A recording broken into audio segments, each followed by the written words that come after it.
South Africa. Yo, fitting in with my classmates has always been a bit of an adventure.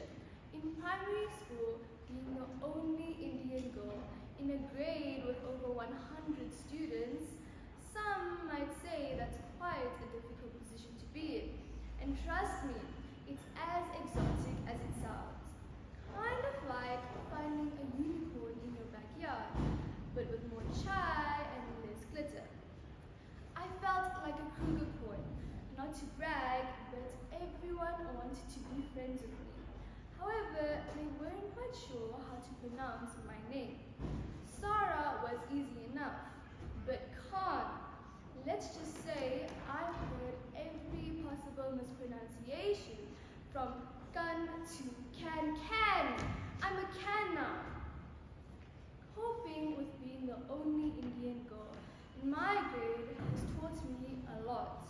For one, I've become a master of cultural translation. Eid, it's like Christmas. You eat your weight in sweets that could give you a sugar high for days and pretend your calorie count doesn't matter. Ramadan, it's the month where your day revolves around meals you can't touch until sunset, and patience becomes a superpower. And explaining why I can't eat that pepperoni pizza. Let's just say I've perfected my "it's a religious thing" speech to an art form.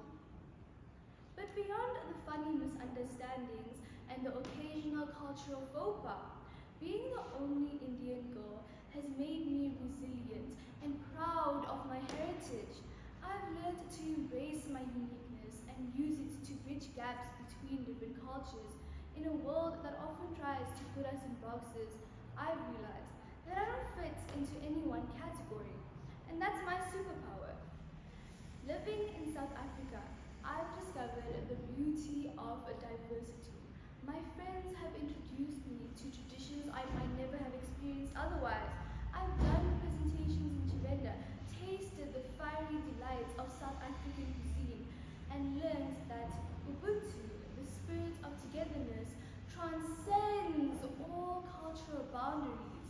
Being the only Indian girl has made me a storyteller, a cultural ambassador, and sometimes a peacemaker. It's given me a rare perspective on life, teaching me that while we may come from different backgrounds, we share more in common than we often realize. We all laugh, we all love, and most importantly, we all enjoy a good dance-off.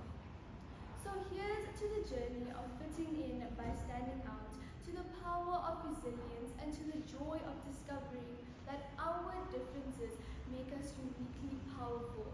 Thank you for being part of this voyage with me.